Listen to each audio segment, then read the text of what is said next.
Rockstars, welcome to Epiphanish, a podcast that will change how you perceive everything. Maybe. And for you to recognise where you have choice and options in your own life. I'm your host and guide, Lisa Westgate, an award-winning mental health advocate, best-selling author, rockstar, life and business strategist of almost a decade, and mum of three. Remember to share this episode and your Epiphanish moment on socials, and please like, follow, share and subscribe on your favourite podcast platforms. Hello Rockstars, welcome to another episode of Epiphanish, and we're going to start off a little bit different today than we have some other episodes by beginning with season one's first ever Epiphanish story time. And I'm going to begin today's episode by reading you a story that I read my son last night. Now, he's big boy now, but sometimes we like to go back and read our picture books. So last night I read him The Very Cranky Bear by Nick Bland, and it occurred to me that it really speaks to what I wanted to share with you on today's episode. So we're going to start with a little story. Now, if you are watching on YouTube, you will be able to see the pictures. I'll show you the pictures. And obviously, if you are just listening to the audio, I hope you enjoy this excellent book. You might even have it on your shelf if you have had young children as your kids or grandkids. It's a really wonderful book. So I'm going to share it with you right now, and then it will become apparent as to why I have decided to read you The Very Cranky Bear by Nick Bland. So I'm going to do my best to give you a little view of the pictures. It's a bit funny because of the the virtual background here. I will do my best. In the jingle jangle jungle, on a cold and rainy day, 4 little friends found a perfect place to play. Moose had marvellous antlers, and Lion a golden mane. Zebra had fantastic stripes, and Sheep, well, Sheep was plain. Here they are in the cave, just playing some cards, as you do. None of them had noticed that someone else was there. Sleeping in that cave was a very cranky bear. Roar! Went the cranky bear. Roar, roar, roar! He gnashed his teeth and stomped his feet and chased them out the door. So in the jingle jangle jungle on a cold and rainy day, 4 little friends had nowhere warm to play. Wait a minute, said Zebra as she scratched her furry chin. Maybe if we cheered him up, he'd let us come back in. If I did not have my stripes, said Zebra, I'd be cranky too. We should give that bear some stripes. That's what we should do. Oh. Stripes are silly, Moose complained, especially on a bear. My antlers always cheer me up. Let's give that bear a pair. No, no, no, no, no, said Lion. Antlers are a bore. A golden mane like mine, he said, would cheer him up for sure. So Zebra fetched a tin of mud and Lion some grass of gold. Moose got 2 big branches, and Sheep, well, Sheep got cold.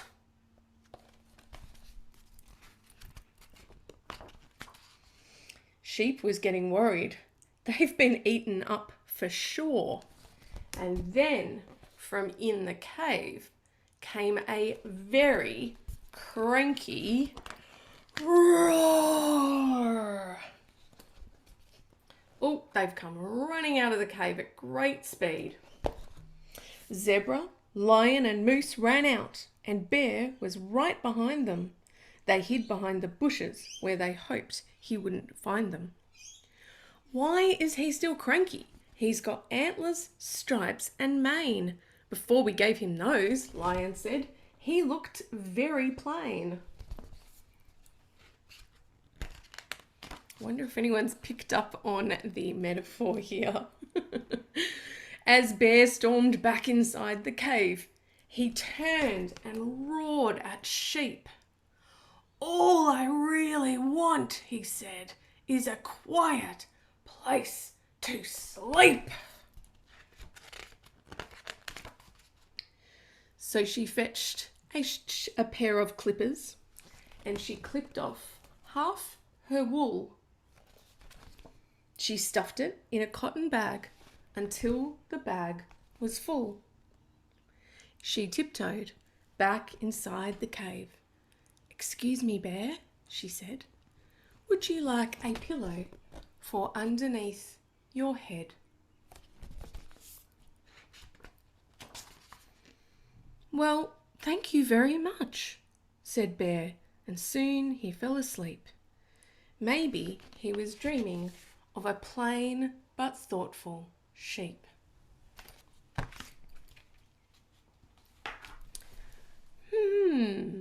Now why would I read to you The Very Cranky Bear by Nick Bland?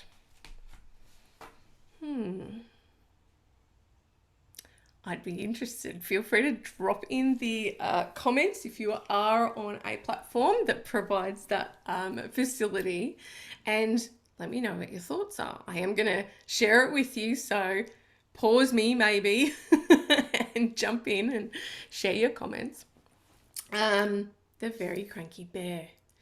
Now, I'm sure that some of us have been the Very Cranky Bear. And some of us have also had experience with a very cranky bear. And I encourage you to just reflect for a moment on whether, if you've had to deal with, manage, live with, support, work with a very cranky bear, were you a zebra, a lion, or a moose?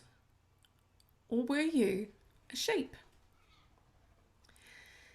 And what I wanted to talk to you about today, and what's really been coming up for the last couple of weeks in conversations and things that I've been seeing, and I'm going to share a little confession with you as well on today's episode, is this idea of a concept that we, within the NLP framework, we refer to as a map of the world, your map of the world, right? And the truth is that everyone has their own map of the world, all right? And that map is influenced by our programming, our experiences, our relationships, our childhood, our belief system, all that sort of stuff comes together and creates our version of what we perceive to be the world that we live in, right? I'm going to give you a couple of examples through today's episode. So, for example, if someone was to travel to Paris, a friend of mine goes to Paris, and I said to them, well, that's amazing.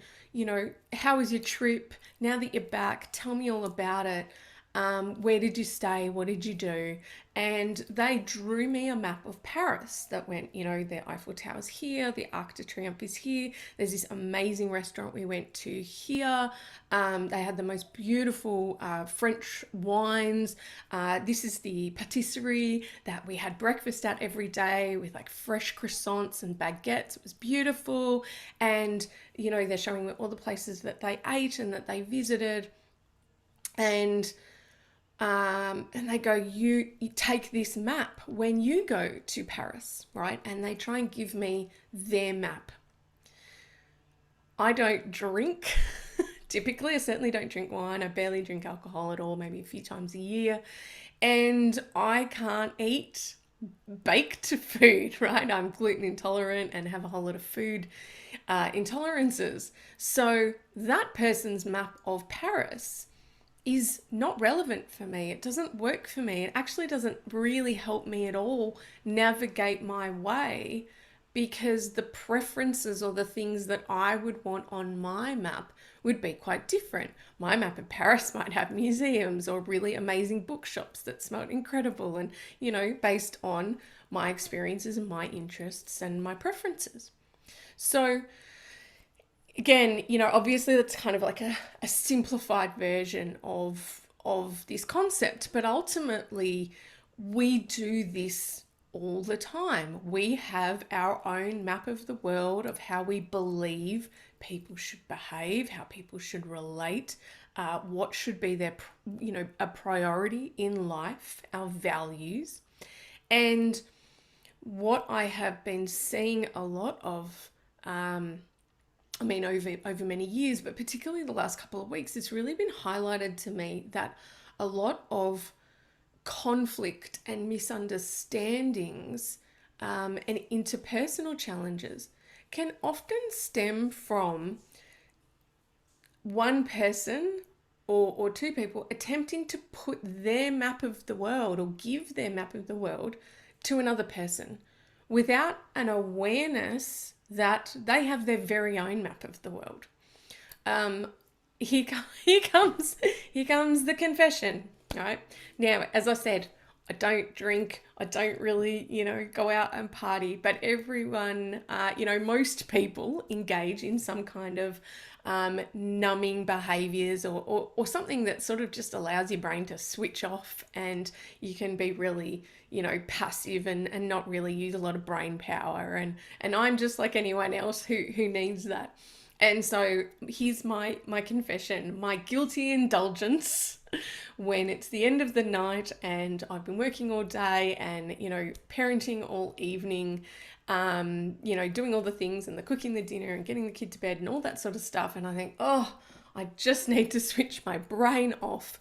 And what I typically do, if you were to, don't do this because that'd be weird, but if you were to peek through my window at about 10 o'clock most nights, you would probably see me on the couch having a cup of tea and watching some trashy reality TV. Now, no, I'm not saying the people in it are trashy, but reality TV as a construct is it's not super highbrow. All right.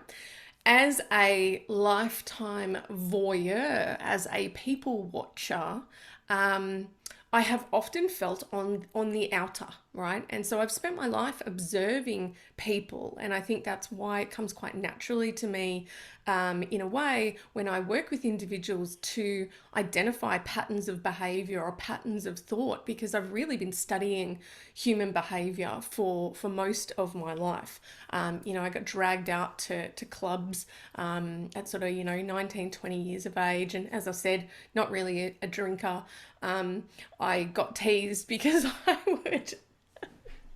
I would often order a screwdriver, which is a vodka and orange, but with a half shot of vodka. So 30 mils of vodka and a big glass of orange juice. So I went out and I drank a lot of orange juice when I was sort of 19 and 20. But what I did do when I was in these environments was I would observe the dynamics between people and, between men approaching women, women approaching men who got knocked back, who got invited in for a conversation. And I've always found human behavior really fascinating. So that's my excuse.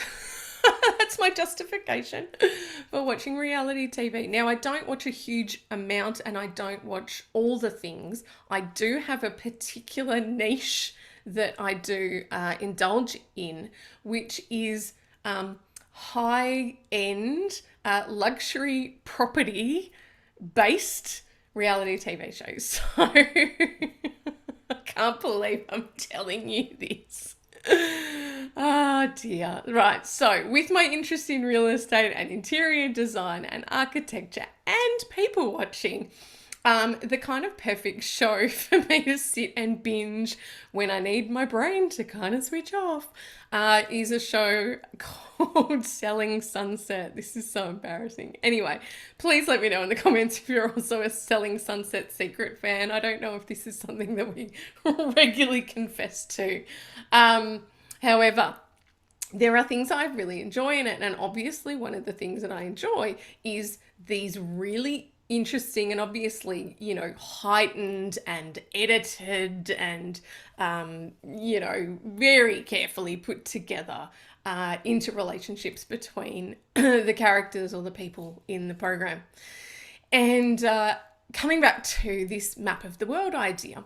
So I was watching an episode, I believe in the latest season. I don't know. I binged it pretty quick. It was either season 6 or 7. And there was an event, a dinner, and one person, was sort of there. There was a group of people sitting around at dinner, and they had all arrived on time, and they were, getting going with ordering drinks and starting the conversation. And then 2 other people arrived sort of once that had already begun.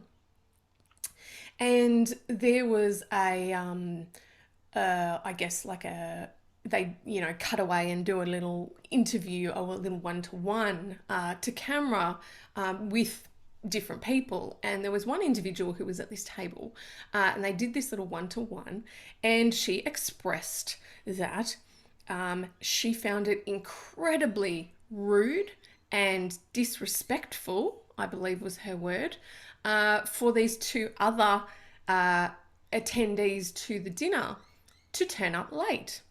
And she was able to identify punctuality is very important for me.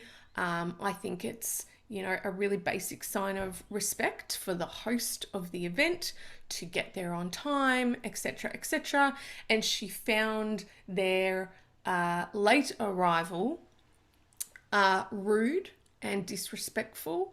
And most importantly, that made her angry, right? So she expressed that their lateness really pissed her off.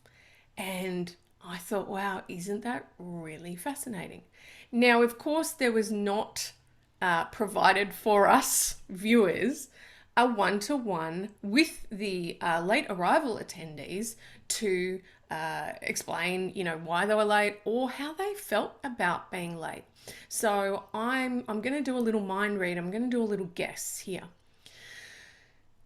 The individual that was interviewed that expressed this frustration at their continual lateness and the disrespect that it therefore was displaying, to me, obviously has a map of the world, a set of rules and beliefs that says when someone is late or lateness means equal sign disrespect and rudeness.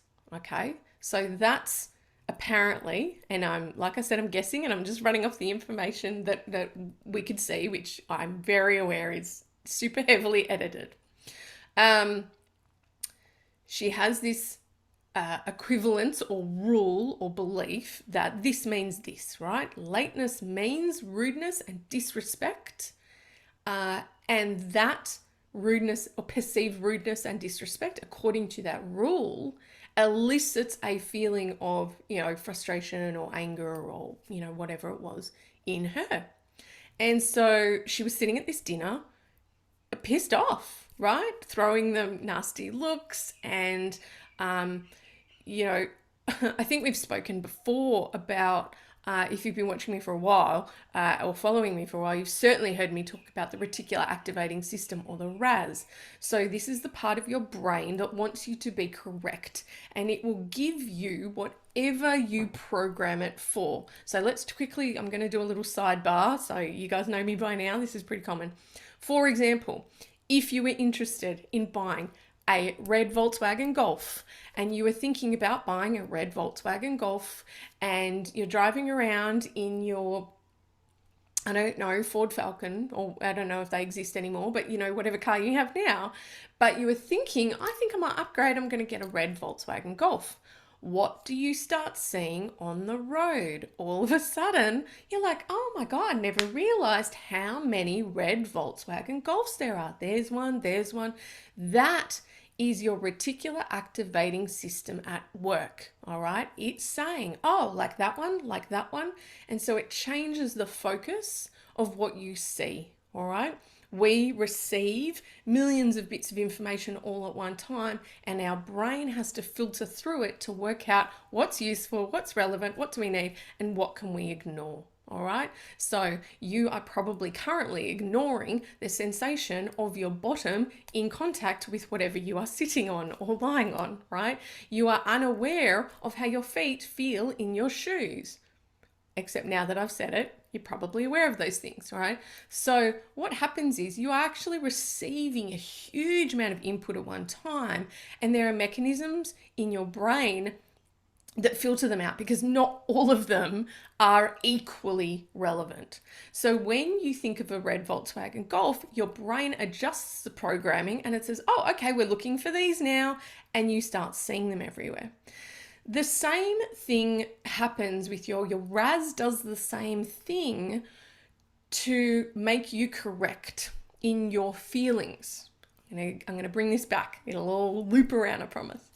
So this individual who's sitting at dinner, pissed off because according to her map of the world, lateness equals rudeness and disrespect. She needs to feel correct, right? Your brain works in your favor. It's got your back. It wants you to be right.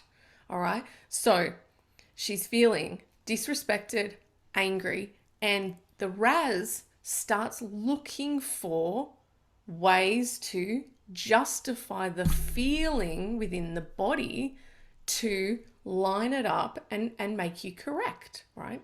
So what we do in these situations as human beings is we find more reasons to be frustrated, angry, pissed off, disrespected, right?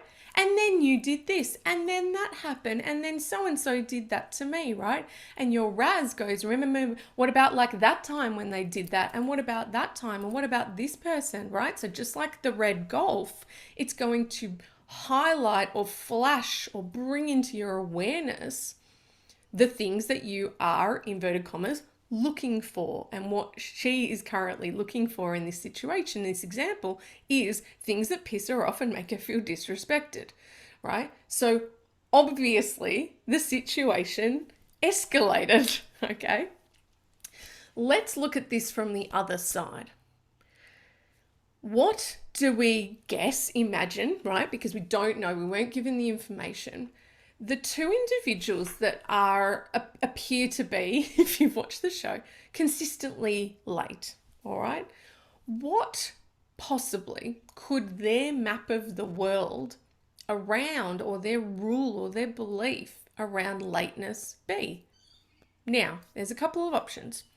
Maybe they feel that lateness is representative of a casual attitude towards time, that for them, time and punctuality is not a priority. Maybe for them, the priority is turning up at all and having the experience of going to the event and being with friends and being, at the event is kind of more important than when you get there. Maybe that's their priority. Maybe that's their map. Maybe lateness to them is actually kind of not even on their radar as a deal, let alone a big deal, right? Maybe they felt that they were debating whether they were going to attend at all.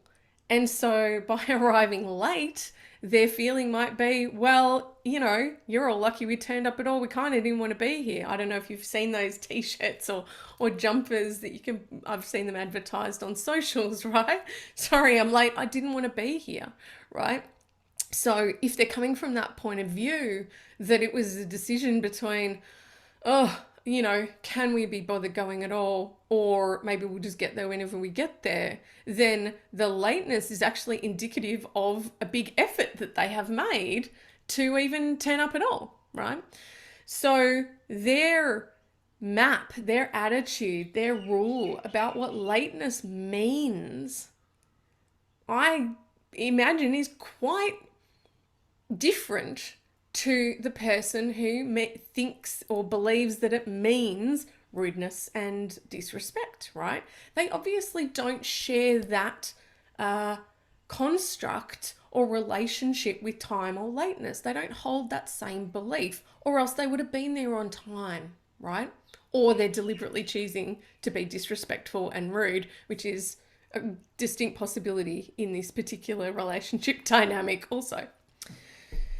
So what I wanted to have a think about is, and a chat with you guys about, is to ask you a question and prompt you to think about this. The individual who got really annoyed at this perceived disrespect and rudeness from the behaviour of two other people by turning up late, she is the one holding the discomfort. She is the one holding the anger or frustration. She is the one sitting there seething, possibly not eating her dinner because she's too annoyed to eat, right?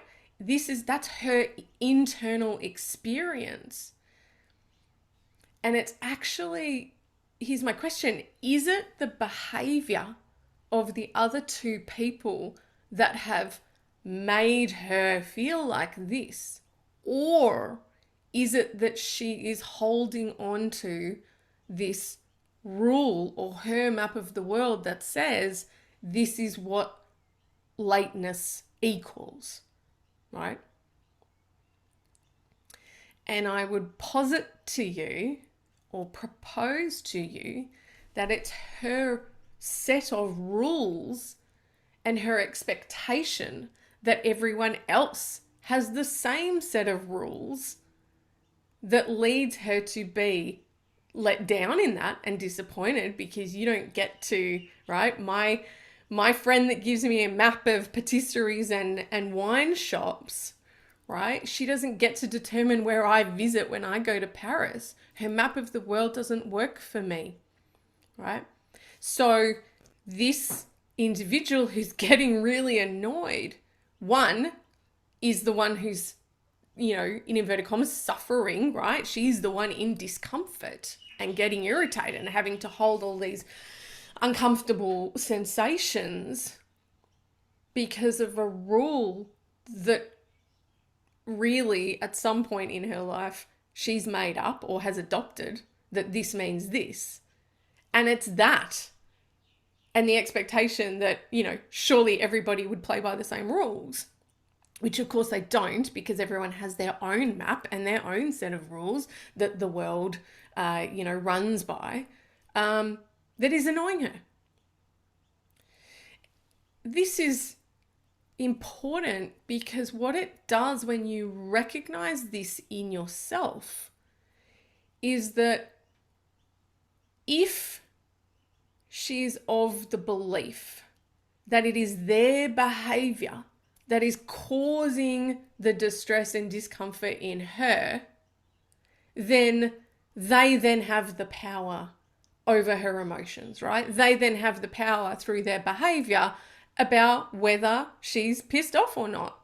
And she's giving that power to other people and being reactive to it, right, in her life.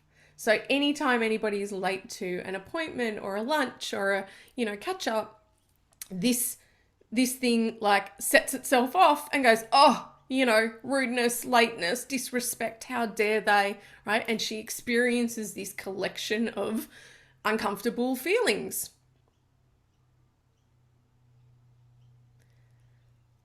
How is that serving her if it leads to repeated feelings of discomfort? And when it's other people's behaviors or actions or words that have the influence over her experience of it, then potentially there's no avenue for change, right?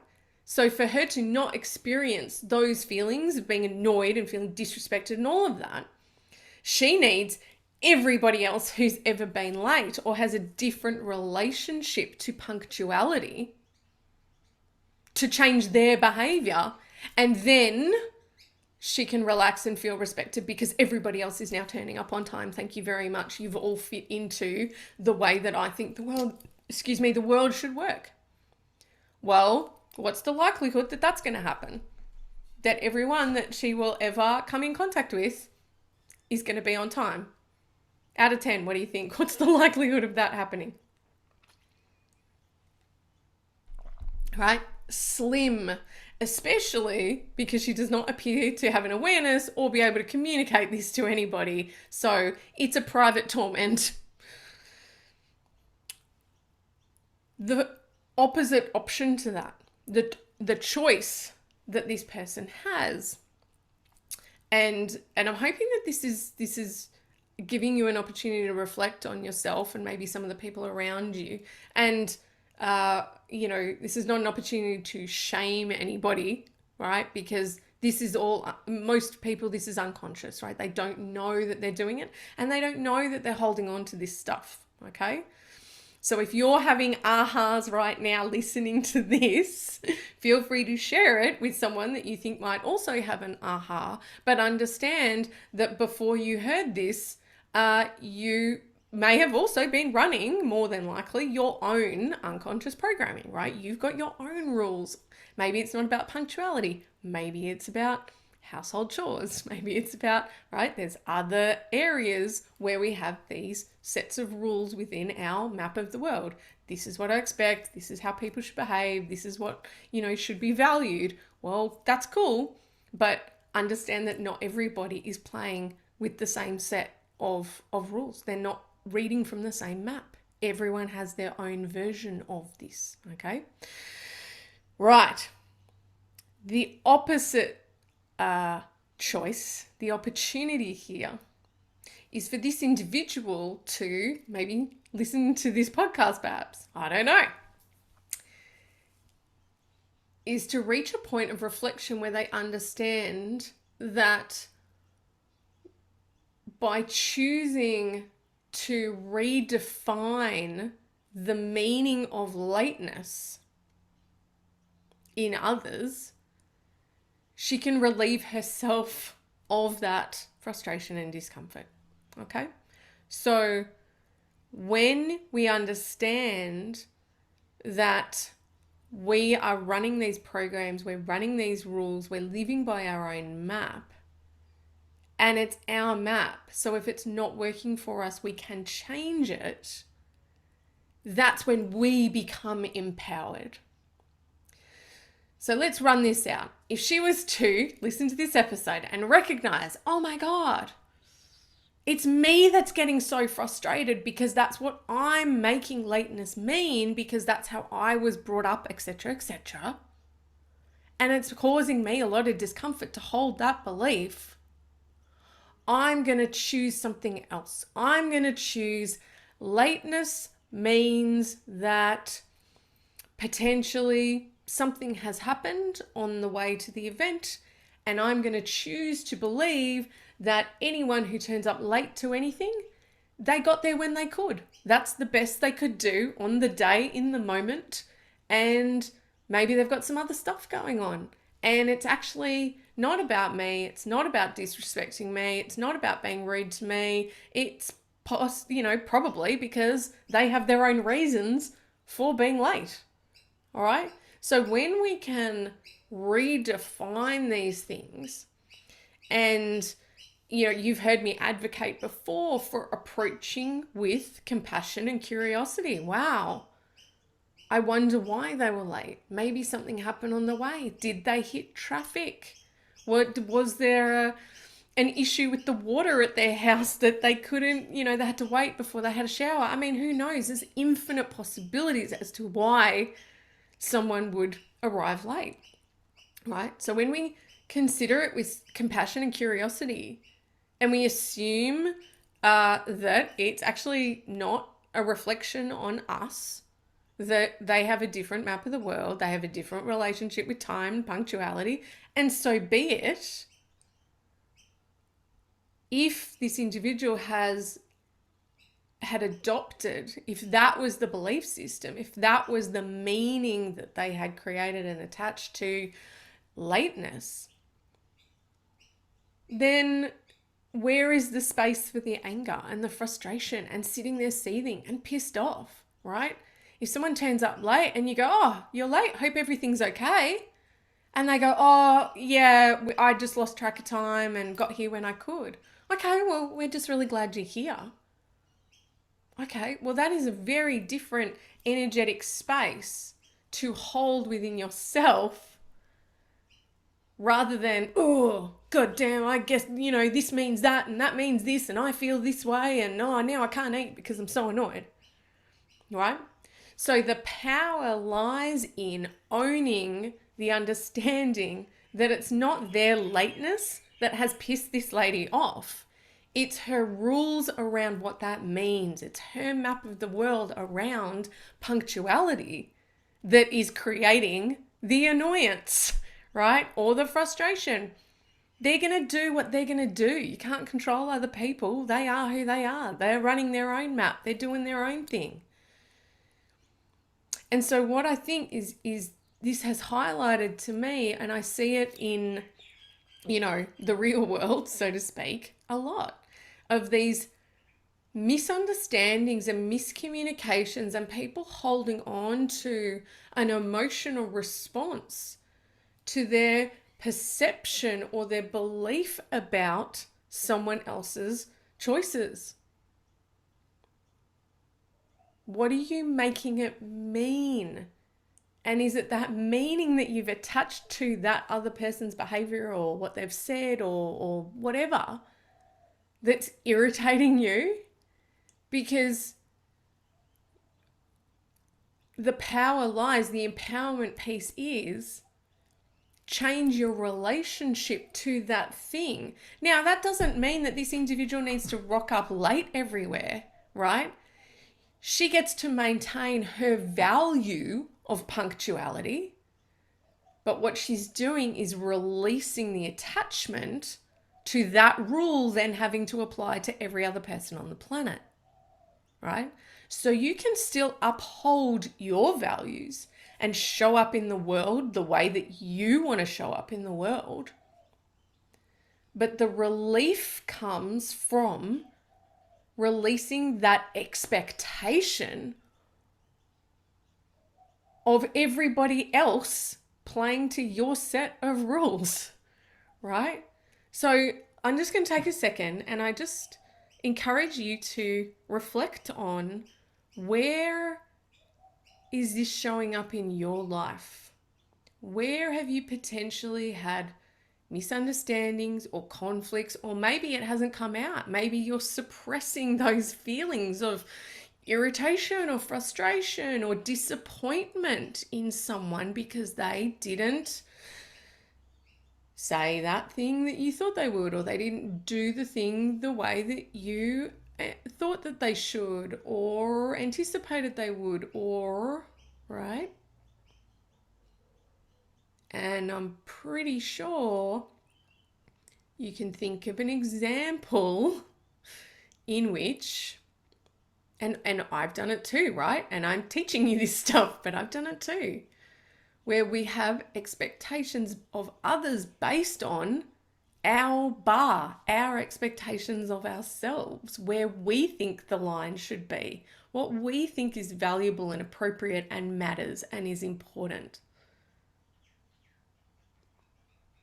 And then when other people don't play along because they're other people, they're not us, how do we feel, right? Shitty, disappointed, let down, annoyed, angry, right? And who is that affecting? Are they super affected that we're disappointed? Are they super affected? Like, is your colleague super bothered that you're sitting at home irritated about something that happened 2 days ago at work? Your colleague probably doesn't even know that you're annoyed, right? If you haven't expressed that, they probably don't even know, because according to their map of the world, what they did was perfectly fine. So who's managing the discomfort from the rule being breached or not adhered to, or, etc., etc.? It's us, right? We're the one. Girl, geez, this, right. Okay? Whether you're doing that internally, or, you're having a rant at people, or you're getting on socials and you're ranting about people on socials, right? Which, again, we've all had a crack at. This podcast is all about empowering you to recognize where you have choice and you can make a decision.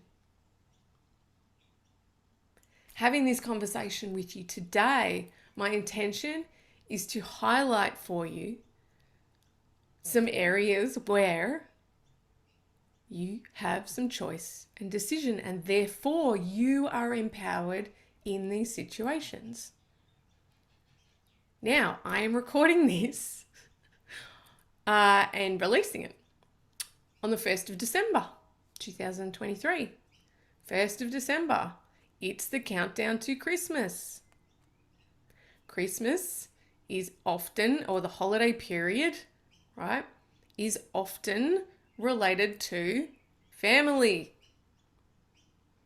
And not everyone gets on with every member of their family, or extended family, or cousins, or their partners, right? It's pretty typical for there to be a person or people that we are socially conditioned to see and spend time with around this time of year that perhaps we don't really want to, or we wouldn't choose to if we felt that we could make the choice not to, right? And there's obviously a huge amount of, family dynamics and pressures and wanting to keep certain people happy and not cause conflict by not showing up to some events, right? So it's highly likely that some of you are going to be in situations and positions over the next month or so where you are potentially going to have a clash of maps with someone else. They have a map of the world about how they think things should be and work and how people should behave, and you have a different view because you have your own map. This is normal. And it doesn't mean that you have to change your map for them. You don't have to adapt to accommodate everybody. That's not at all what I'm saying, because that would never work, right? Because you'd be constantly adapting your map because every other person has a different one. So, you change it for one person and then you'd have to change it again for another person and then for another person. Like, that's not what I'm saying. Even just having the awareness that they are potentially, everyone else is running their own map of the world, their own set of rules about how things work, how the world works. And for all of us, it is, inverted commas, truth, right? It's the truth. How many people, that's just the way the world works. That's just how it is. It is what it is, right? We even have patterns in our language to enforce the perceived concrete nature of the way the world works. Well, that's just the way the world works. That's just how people are.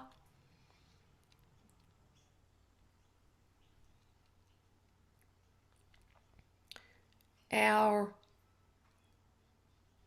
frame that we're running by, if you have a frame that is, well, that's just how they are, that's just how the world works, where is the opportunity for growth in that? Where is the opportunity for better communication, right? That's a very black and white, concrete thinking kind of way of looking at things. And if that's, your map and that's how you want to live, then you are more than welcome to, right? Because it's your life. If that concrete thinking nature creates a lot of discomfort, or you're holding on to a lot of anger because of the way the world works, because of how people are, perhaps it's time to reflect on how useful or resourceful having that framework or that map of the world is for you. If it's making you angry or miserable or hard to relate to or difficult to form relationships, I encourage you to consider other options. Now that you know that you have choice in what you make things mean, in how you relate to other people running their own maps, right? Working off their own set of rules. So, why did I read you The Very Cranky Bear by Nick Bland? Well, the zebra, the moose, and the lion had clear maps of the world about what would make them cranky and what would make them feel better. If zebra had stripes, that would help, because if she didn't have stripes, she'd be really upset and very cranky. Bear must need stripes. Moose says, your map of the world, that's ridiculous. Stripes are silly, right? Revealing to us his rules around stripes. Stripes are silly. My antlers make me feel great. He needs some antlers. Let's get some for Bear. Lion says, no, no, no, no, no. It's not about stripes or antlers. My mane makes me feel amazing. He needs a golden mane. So they've taken their map of the world about what makes them cranky and what makes them feel better, and they've tried to place that onto Bear, haven't they? Right? They've tried to lay their maps over onto him. Here, this is what you need. This is what you should do. I'm going to tell you, who's had somebody tell them, you know what you should do? You know what you should do? How do you receive that? Not well, I suspect, right? Usually when people start something with, you know what you should do, before they've even made a suggestion that may or may not be useful, we have, physically or energetically put our hands up in front of us. No, thank you, right? Don't tell me what I should do. You don't know my life. You don't know my circumstances. You don't know my map of the world. You know what you should do, right? And we push back immediately before we've even heard the suggestion, right? Because no one likes being told what to do. So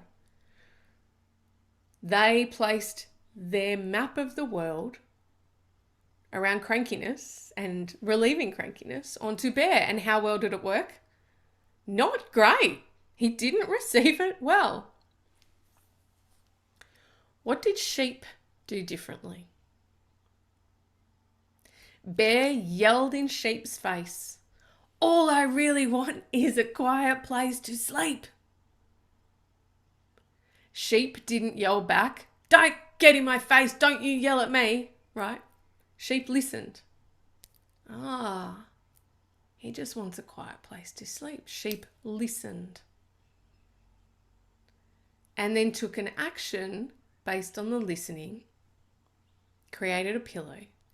And then did sheep go in and say, hey Bear, here's a pillow for under your head, and lift his head up and plonk it underneath? No. Sheep went in and said, excuse me, Would you like a pillow for under your head? Sheep asked a question. Sheep listened to the problem and then asked a question rather than telling, which allowed Bear to be the empowered one, to make the choice. Bear could say, no thanks, take your pillow and get out with the others, right? But it was up to Bear. Sheep opened the door, right? Using that language by asking a question, and Bear opted in. Oh, yes, please, that would be lovely, thank you. All right, so sheep created the environment for Bear to get what Bear needed from listening and then offering through a question. So thinking about the cranky bears that maybe you come across in your professional life, in your personal life, how are you approaching the cranky bear? Are you trying to put your map of the world? You know what you should do? Here you go. This works for me. Do this. That'll fix it. Or are you more like sheep? Are you listening? Are you asking what they need? Are you offering options? That's a way of sharing your map of the world without forcing it onto somebody else. Obviously, sheep thinks, wow, if I needed to want to have a sleep, I'd like a pillow under my head. All right. So that's come from sheep's map. But sheep didn't just go in there and jam it under Bear's head. Sheep offered and asked a question. Would you like a pillow?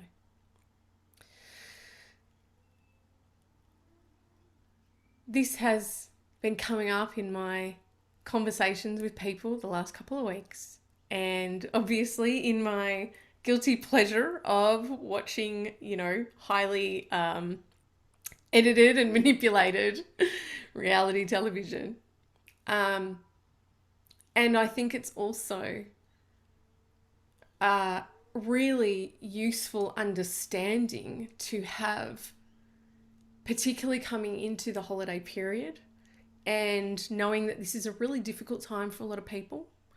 On top of that, there's a lot of financial stress for a lot of people right now, which often decreases our ability to manage our emotions. We can be on a shorter rope because we're under pressure in various capacities. Maybe there's financial pressures, maybe there's workplace and job security issues for you.